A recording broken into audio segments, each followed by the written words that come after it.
Plastic Apocalypse fans? It's Drew, current writer for the Blue Army Men storyline. Here to show you my Army Men collection and what I have collected over the years that have stayed with me, because Army Men are so easy to lose. This took about an hour and a half to set up, try and get all the soldiers standing. I stopped doing that about 3/4 of the way through and just said, forget it, I'm just going to throw them all on the table. So that's what happened over here on the tan side. So let's start over here on the blue side.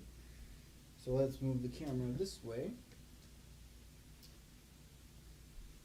So I am currently in the process of script writing the Blue storyline, which is a battle between Blue and Green on Hunker's Island. If you don't know what that is, there is a map on the Plastic Apocalypse wiki page, which I will post a link below, that you can go to, check out, see more information about Plastic Apocalypse if you haven't seen it already. I really recommend that you watch it.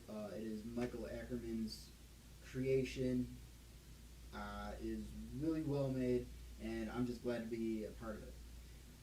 So, first thing that you might see, there is a blue C-130 gunship.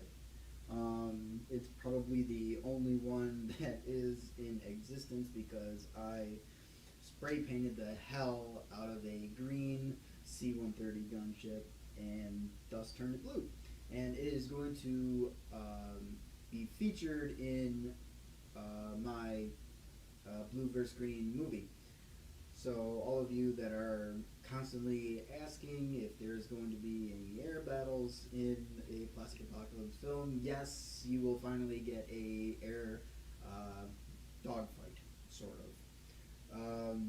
Couple things about the green or the blue soldiers that I have. They are so expensive, so I don't have as many of them. But that being said, because they are more expensive, there's also a lot of really cool different poses that they have. For example, I'm going to show you the two generals and the admiral that are going to be in the blue army. The middle is General Emmel. He is the general of the blue army. This guy right here, this is General Yale. He's the general of the Air Force. And this is Admiral Zaffer. He is the head of the Blue Navy, which I don't have any blue ships right now, but they are coming. The two actual fighting soldiers that you're going to see in the film is Major Pantone, this guy right here. He is an NPC mold. NPC molds for blue on eBay, you can find some of them for, you know, between $5 and $10 for a set. But if you purchase, you know, as many sets that I have, it can get pretty pricey. This is a miniature Faraday, I hope I'm saying that right, figure mold. This is Captain Azir. He is the leader of a Spec Ops force in the Blue vs. Green movie that I have set up. So I picked that because of the really cool mold and I'd like to use it. So those are the main soldiers that you're going to see in the Blue vs. Green storyline on the blue side.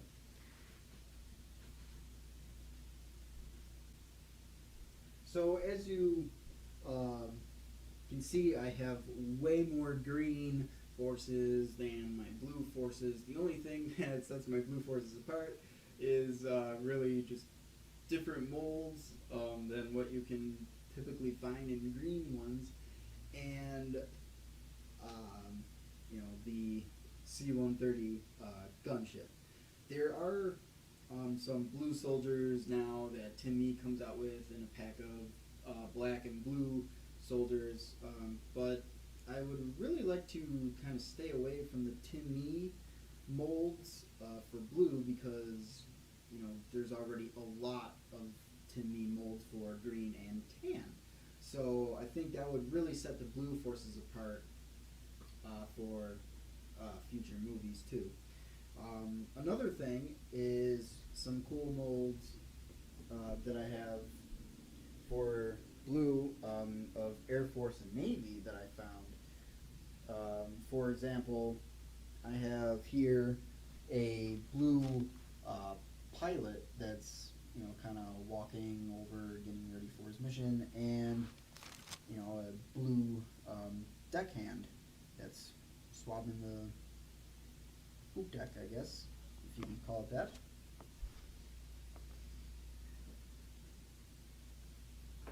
Another blue Navy guy manning the wheel. So I mean, the blue side, I just have a lot of really cool different poses. We got there's obviously police and SWAT team that can be utilized as well. So moving over to the green side of the blue versus green story that I'm writing, there's this figure here. I have no idea what mold it is. If you know what mold it is, comment below and I can see about getting more of these. But this is Sergeant Faraday. He is a soldier on the green side that is going to be focused on an altercation between blue and green forces. I have a ton of green soldiers. It actually takes up half of this table. Plus I have, more green artillery cannons and tanks and things like that. The only thing that I have about my blue vehicles is that they're actually spray painted green vehicles because I had so many, and they still need to be painted because as you can see, I still need to do the bottom of it, which is makes it half blue, half green, kind of Frankensteinish monster work. But that is in the process of being done. I have some different green tanks as well, besides the tanks that everybody's so used to. I have the Abrams Tank here, which I'm not sure if I'm going to use, but I would like to use this one. I'm assuming this is a Soviet era tank. Not sure on the name. Again, if you know it, comment below and it would really help me out.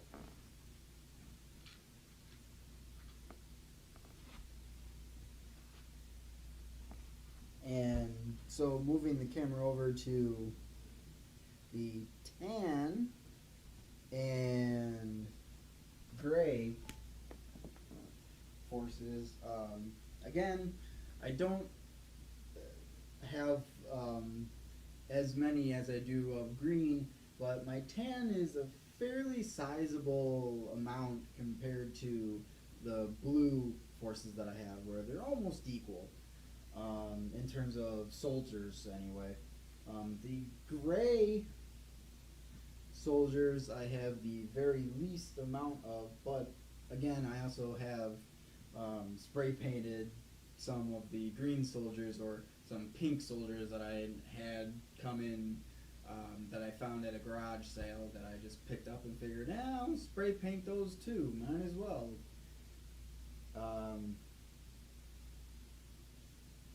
I don't know the exact number of soldiers I have for each one. For blue, it's around 150 soldiers. For green, it's about 500. For tan, it's about 250, and gray is only like 50 soldiers. and one tank. So, but I hope you enjoyed this collection video. It is going to be a lot of work that I'm going to be putting into this new movie.